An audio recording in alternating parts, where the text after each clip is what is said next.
নমস্কার, আমি দেবজিৎ। আজকে আমার সঙ্গে আছেন সৌম্যজিৎ ঘোষ। উনি একজন বন্যপ্রাণ বিষয়ক গবেষক। উনি হাতি নিয়ে দীর্ঘদিন ধরে গবেষণা করছেন, অধ্যাপনার সঙ্গে জড়িত আছেন। স্যার নমস্কার, আপনার সাথে স্বাগত আমাদের টিমে।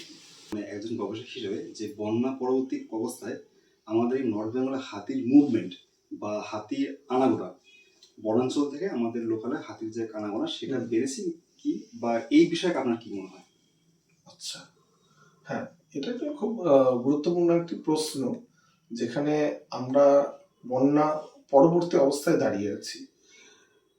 তরাই বা ডুয়ার্সের যদি আমরা ল্যান্ডস্কেপ দেখি, সেখানে বেশ একটা বৃহৎ অঞ্চল কিন্তু চা বাগান, এবং চা বাগানের মধ্যে যে বাসিন্দারা তারা কিন্তু সাধারণত টি ওয়ার্কার বা টি লেবারার আমরা বলি, চা কলোনি সব থেকে একটি ভালো বলা যেতে পারে। এবার এই চা কলোনির ক্ষেত্রে দেখা যাচ্ছে, বা তাদের থেকেও আমি কয়েকদিন আগে গিয়ে আসলাম, যে তাদের মতামত হচ্ছে যে বন্যা পরবর্তী ক্ষেত্রে কিন্তু হাতিদের আনাগোনা বনাঞ্চল থেকে কিন্তু বেড়েছে, এবং তার কারণ আমারও খুব জানবার ইচ্ছে বা আমারও গবেষণা করবার ইচ্ছে যে কেন বা কিভাবে তাদের এই আচরণ, কারণ আচরণের জন্যই তো বন্যা পরবর্তী ওদের মধ্যে একটা কি বলা যায় যে অ্যাটিটিউড পরিবর্তন হচ্ছে, এবং এখান থেকে কিন্তু পরবর্তীতে একটা মানে সেই কনফ্লিক্ট বা দ্বন্দ্বের একটা কিন্তু আভাস আমি পাচ্ছি।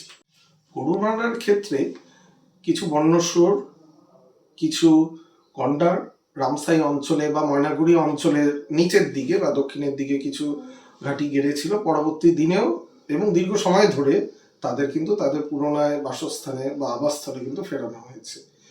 এবং এখানে মূলত বহু চা বাগান ক্ষতিগ্রস্ত, বহু মানুষ ঘর ছাড়া, বহু চা বাগানের অন্তর্গত নতুন যে ঘরবাড়ি সেগুলো ভেঙেছে, রাস্তাঘাট, বা এক কথায় পুরো দুর্যোগ একে বলা যায় না। কারণ দুর্যোগ আমরা একে কেন বলতে পারি না, তার কারণ হচ্ছে 100 বেশি সংখ্যক মানুষের কিন্তু দেখা গেলেও 100 বেশি সংখ্যক মানুষের কিন্তু ক্ষয়ক্ষতি হয়েছে।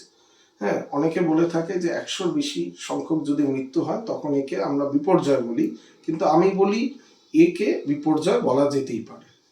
স্যার, একজন গবেষক হিসাবে আমরা যেটা দেখে আসি যে লাইক বন্যার সময় বিভিন্ন হাতি এবং গন্ডার তো ভেসে তো আসছে, সেটা দৃশ্যমান আমাদের।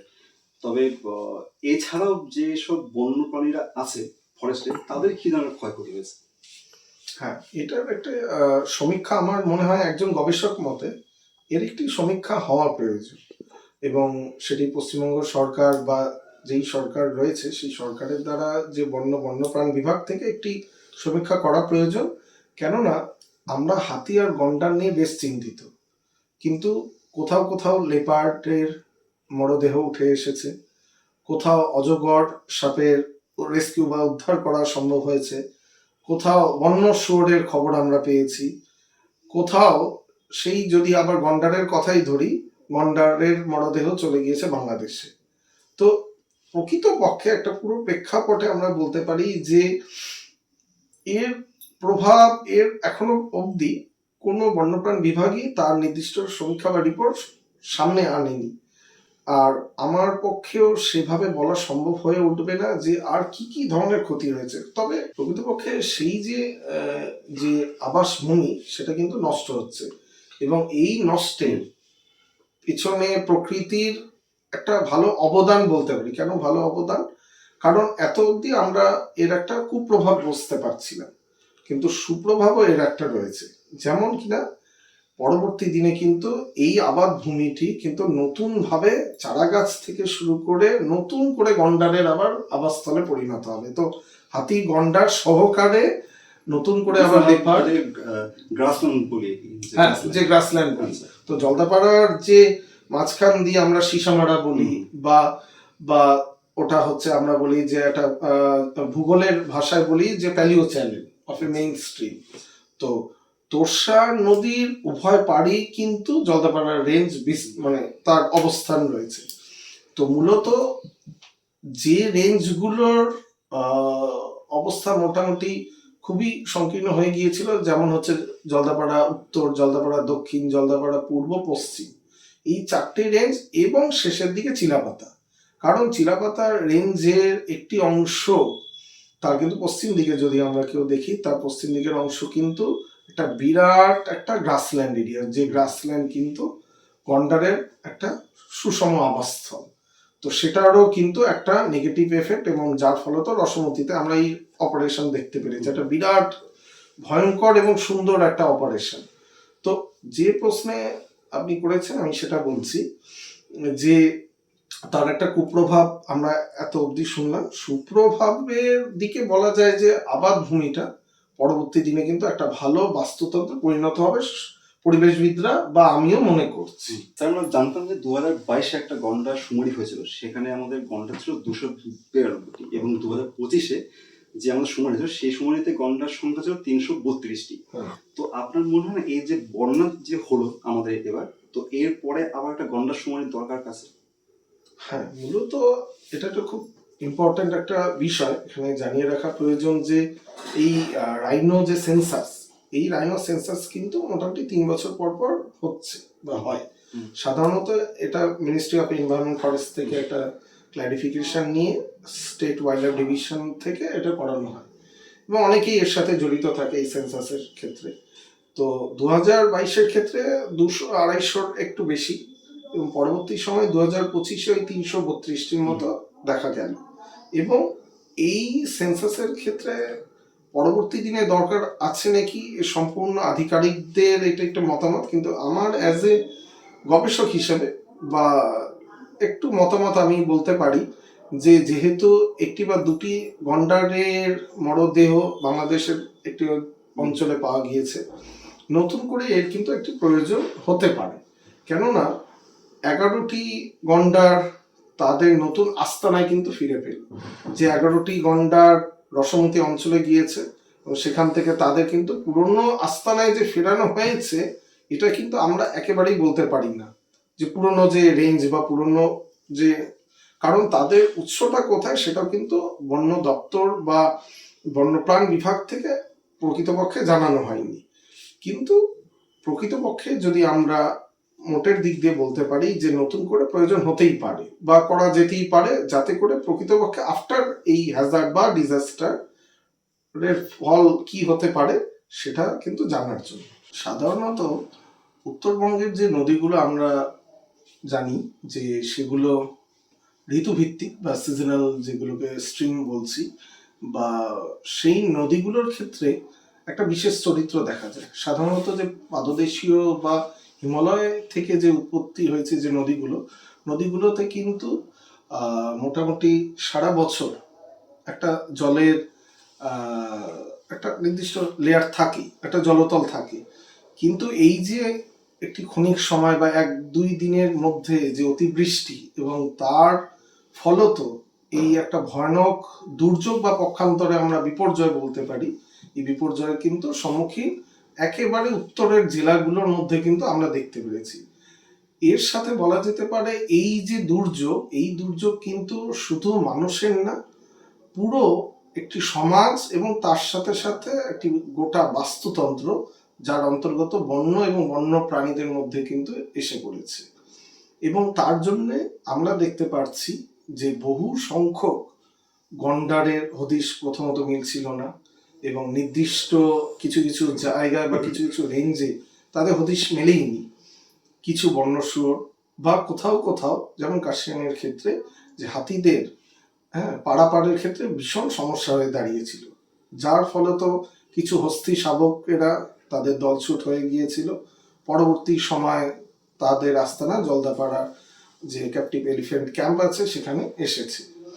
তো এক কথায় এই যে দুর্যোগ আমরা বলতে পারি, এই দুর্যোগ শুধু মানুষের জীবনে না, গোটা সমাজ এবং সমাজের একটা দিক হিসেবে কিন্তু বন্যপ্রাণের মধ্যে এসে পড়েছে। এবং যদি ফলাফলের দিকে যাই, 11টি আমাদের গন্ডার, আমাদেরই বলাই ভালো কারণ বাস্তুতন্ত্রেরই অন্তর্গত, এই 11টি গন্ডার কিন্তু জলদাপাড়া থেকে রসমতি যে জঙ্গল আমরা জানি, সেই জঙ্গলে ঘাঁটি গেড়েছিল। পরবর্তী দিনে রেস্কিউয়ের মাধ্যমে এবং বিভিন্ন সময়ে রেস্কিউয়ের মাধ্যমে তাদের নির্দিষ্ট আস্তানায় ফেরানো হয়েছে। আমার সাথে একটা প্রশ্ন মাথায় এলো, যে হ্যাঁ, হ্যাঁ। আপনি একদিন থেকে হাতি নিয়ে গবেষণা করছেন, নর্থ বেঙ্গলের বিভিন্ন জায়গায় গেছেন, বিভিন্ন হাতি সম্বন্ধে অনেক গবেষণা করেছেন। হ্যাঁ। আপনার মতে নর্থ বেঙ্গলের বা আমাদের উত্তরবঙ্গের হ্যাঁ। সবচেয়ে বিপজ্জনক এলিফ্যান্ট করিডোর কোনটা? হ্যাঁ, করিডোর এখন উত্তরবঙ্গের যে 18টি করিডোর প্রত্যেকটারই কিছু না কিছু ওই ইকোলজিক্যাল একটা প্যারামিটার দেওয়া হয়েছে গভর্নমেন্ট অফ ইন্ডিয়া বা প্রজেক্ট এলিফ্যান্ট থেকে। হ্যাঁ, সেই দিক দিয়ে দেখতে গেলে একরকম, আর আমার বাস্তব দিক দিয়ে আমার মনে হয় যে ধুমচি তিথি রেথি করিডোর যেটা মাদারিহাটে, সেটি বেশ বিপজ্জনক। কারণ বিভিন্ন জায়গায় সেটা বিভিন্ন প্রকল্প, চা বাগানকে কেন্দ্র করে বিভিন্ন প্রকল্প অন্যভাবে করা হয়েছে, অবৈজ্ঞানিকভাবেই বলা যেতে পারে। আর তার সাথে সাথে তো মনুষ্য বসতি আছেই। আর তুমি আরেকটা বলতে পারি, যেটা হচ্ছে আমাদের লঙ্কাপাড়া রেথি করিডোর, যেটা একেবারে তোমার তিথি থেকে একেবারে নর্দার্ন সাইড থেকে তিথি থেকে ডালমোর টি গার্ডেন হয় রেথি, সেটাও কিন্তু খুব বিপজ্জনক আমার মতে। একেবারে এটা ডুয়ার্সের মধ্যেই বলা যায়, একেবারে ইস্টার্ন ডুয়ার্সের মধ্যেই পড়ছে। ডালমোসার মানে ওই দলগাঁও যে রেঞ্জ, হ্যাঁ, ওটা একেবারে দলগাঁও রেঞ্জের মধ্যে পড়ছে। ওটা এই দুটোই একটু ভালনারেবল আমাদের ওয়েস্টার্ন বা ইস্টার্ন ডুয়ার্সের মধ্যে, একেবারে আমার মনে হয় তাই। কারণ বিভিন্ন জায়গা বিভিন্নভাবে এনক্রোচ হয়েছে। যদিও বক্সার অন্তর্বর্তী কিছু জায়গা আছে, সেগুলো বলতে পারি আমরা যে তিথি বক্সা যে করিডোর আছে, বা চিলাপাতা নিমতি যে করিডোর আছে, সেখানে মাঝখান দিয়ে আমরা জানি যে হাইওয়ে চলে গিয়েছে। এই হাইওয়ে অনেক সময় অনেক ফটোগ্রাফার দাঁড়িয়ে থাকে, অনেকে, কারণ ওটা হচ্ছে আমাদের হাইওয়ে, সেটা আসাম চলে গিয়েছে। একটা যে কোনো সময় যে কোনো বিপজ্জনক একটা হতে পারে, যে কোনো কিছু। তো আমার এটাই আমার মনে হয় যে এই দুটো করিডোর একটু বিপজ্জনক অবস্থায় রয়েছে। স্যার, আমাদের নর্থ বেঙ্গলে যে বন্যাটা হলো, যেটা নিয়ে আমাদের কথা হচ্ছে, এখন কথা চলছে, তো এই বন্যাতে কোন কোন রেঞ্জে সবচেয়ে বেশি ক্ষতি হয়েছে বলে আপনার মনে হয়? এখানে যদি আমরা পশ্চিম দিকে যাই, একেবারে উত্তরের জেলাগুলোর পশ্চিম দিকে, যে কার্শিয়াং ফরেস্ট ডিভিশন একেবারে, তো পশ্চিমে কার্শিয়াং ফরেস্ট ডিভিশনের অন্তর্গত হচ্ছে কোলাবাড়ি ফরেস্ট আছে। হ্যাঁ, মূলত সেটা হচ্ছে পানিঘাটা রেঞ্জের অন্তর্গত। তো এখানে সেইভাবে ক্ষতিগ্রস্ত হয়নি যতটা কিনা আমাদের বৈকুণ্ঠপুর, আমাদের গরুমারা, আমাদের জলদাপাড়া বা তার পার্শ্ববর্তী অঞ্চল যতটা পরিমাণে।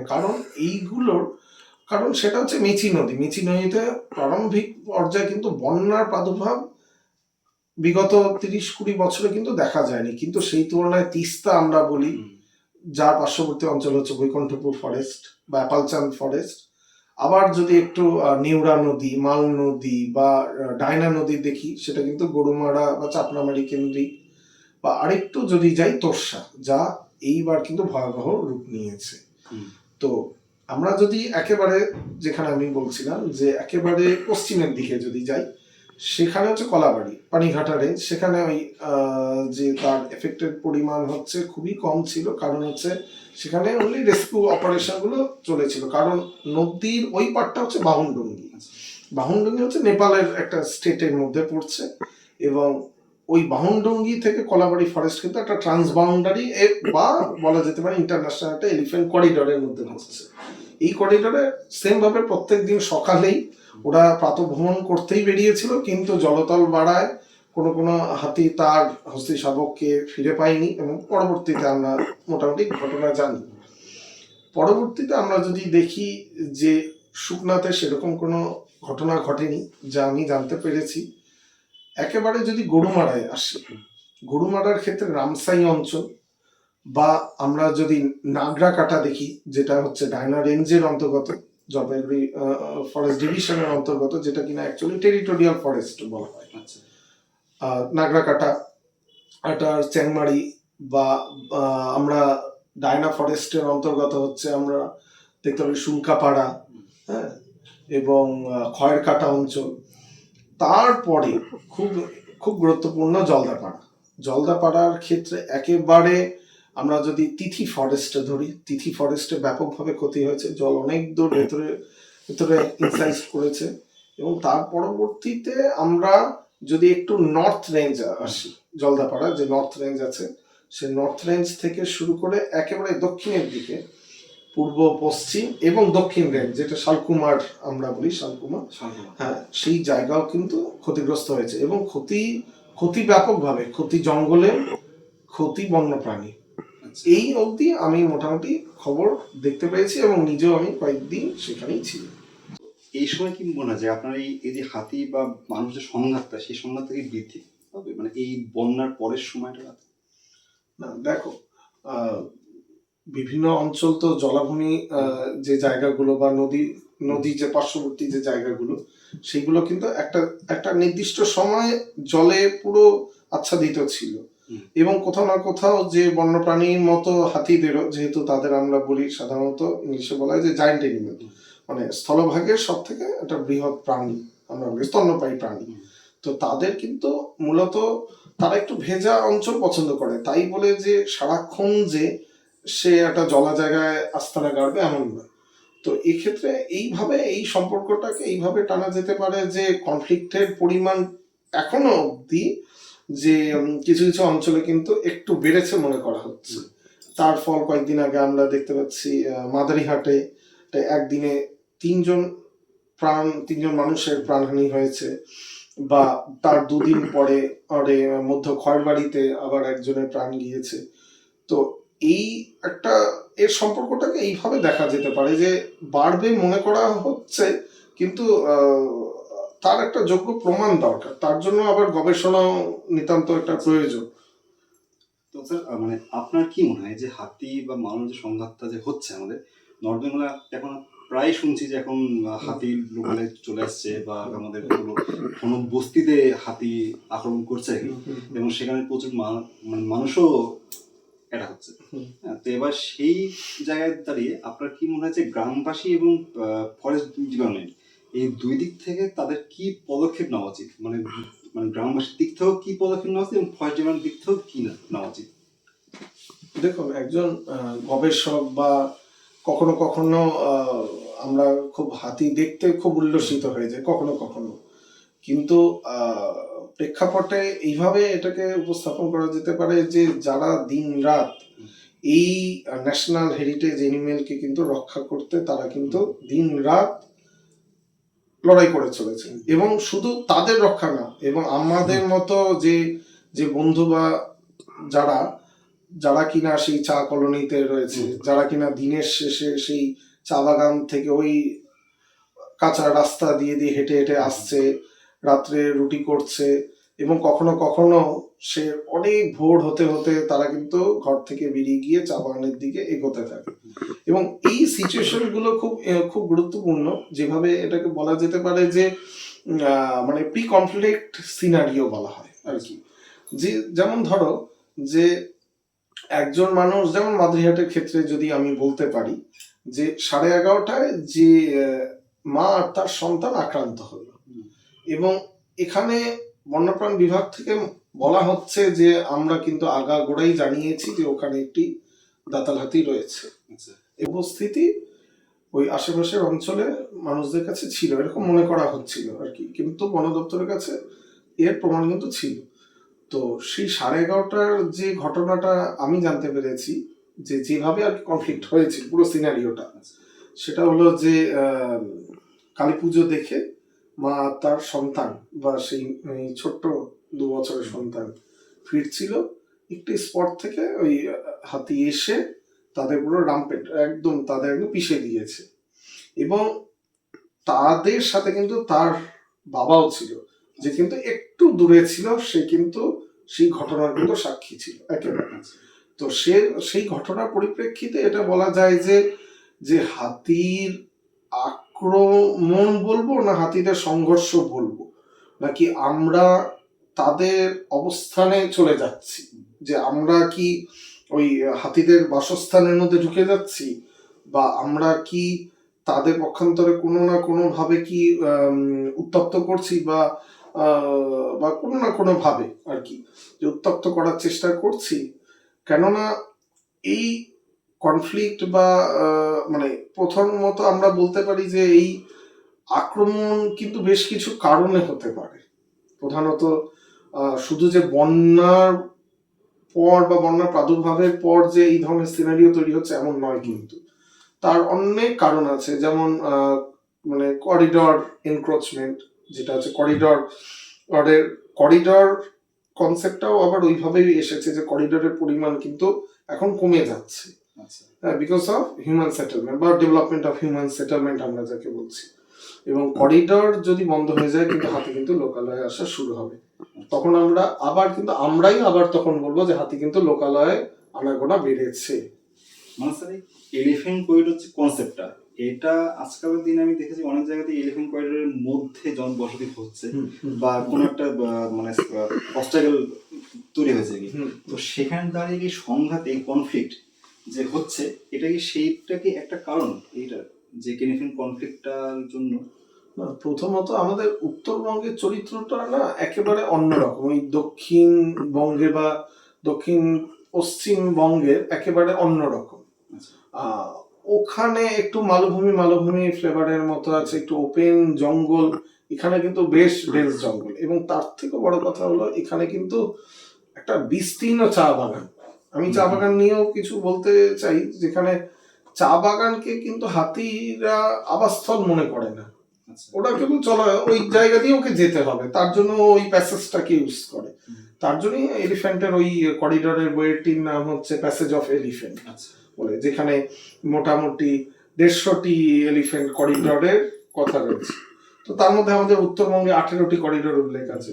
তো প্রত্যেকটি করিডোর কিন্তু আমাদের উত্তরবঙ্গের প্রেক্ষাপটে যদি দেখা যায় যে চা বাগান আছে, সেনা ছাউনি আছে, চা কলোনি আছে, এবং সংরক্ষিত বনভূমি আছে, সুরক্ষিত বনভূমি আছে।